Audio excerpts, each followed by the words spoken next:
Lenovo E4325 இந்த model வந்து blank display வருது. அந்த blank டிஸ்ப்ளே நம்ம எப்படி சால்வ் பண்ண போகிறோம் அப்படின்றத இந்த வீடியோவில் பார்க்க போகிறோம்.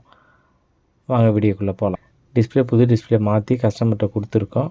கொடுத்து டிஸ்ப்ளே பார்த்திங்கன்னா திருப்பி மறுபடியும் என்ன ஃபால்ட்டுன்னு சொல்லிட்டு திருப்பி மறுபடியும் வந்திருக்கு. வந்த லேப்டாப்பை பிரித்து புது டிஸ்ப்ளே எடுத்து வச்சுட்டு நம்ம டெஸ்டிங் டிஸ்ப்ளேவும் போட்டு பார்த்தோம்.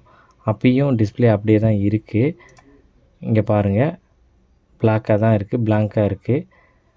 நம்ம டெஸ்டிங் டிஸ்ப்ளேவும் அப்படியே தான் இருக்குது. நம்ம டிஸ்ப்ளே பிளாங்காக இருக்குது அப்படின்னு போர்டு ஒர்க் ஆகுதா, அவுட்புட் வருதா அப்படின்னு சொல்லிட்டு செக் பண்ணுறதுக்காக நம்ம என்ன பண்ணுறோம், கீபோர்டு கனெக்ட் பண்ணோம். கீபோர்ட்லேயும் வருது. விஜிஏ கேபிளில் கனெக்ட் பண்ணி மானிட்டரில் கனெக்ட் பண்ணியிருக்கோம். மானிட்டர்லேயும் டிஸ்ப்ளே தெரியுது. ஸோ நம்மளுக்கு அவுட்புட்டு கரெக்டாக வருது. டிஸ்ப்ளே மட்டும்தான், டிஸ்ப்ளேக்கு வர லைன் மட்டும்தான் ஃபால்ட்டாக இருக்குது. நம்ம இப்போ என்ன பண்ண போகிறோம் அப்படின்னா, டெஸ்டிங் டிஸ்ப்ளேவும் போட்டு பார்த்துட்டோம், பிளாங்காக தான் இருக்குது. அப்போ டிஸ்ப்ளேவும் ஃபால்ட்டு கிடையாது. அடுத்து என்னென்னா டிஸ்ப்ளே கேபிளை செக் பண்ண போகிறோம். நம்ம டிஸ்ப்ளே கேபிள் டெஸ்டிங் கேபிள் எடுத்து மாற்றி வச்சுருக்கோம். இங்கே பாருங்கள், டிஸ்ப்ளே கேபிள் வந்து டெஸ்டிங் கேபிள் வேறு கேபிள் கனெக்ட் பண்ணியிருக்கேன். கனெக்ட் பண்ணிவிட்டு டிஸ்ப்ளேவிலையும் கனெக்ட் பண்ணியிருக்கேன். டிஸ்ப்ளேவும் டெஸ்டிங் டிஸ்ப்ளே போட்டிருக்கேன். லேப்பை ஆன் பண்ணுறேன், பவர் கனெக்ட் பண்ணிவிட்டு டிஸ்ப்ளே வருதான்னு பார்க்கலாம்.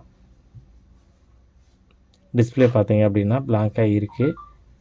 டிஸ்ப்ளே வந்துடுச்சு. இப்போ டிஸ்ப்ளே ஓகேவாக இருக்குது. டிஸ்ப்ளே கேபிளும் ஓகேவாக இருக்குது. இப்போது டிஸ்ப்ளே கேபிள் மாற்றினா இந்த ப்ராப்ளம் சால்வ் ஆகிடும். பிளாங்க் டிஸ்ப்ளே கேஸுக்கு டிஸ்ப்ளே கேபிள் மாற்றினா சரியாயிடும் ஃப்ரெண்ட்ஸ். தேங்க்யூ.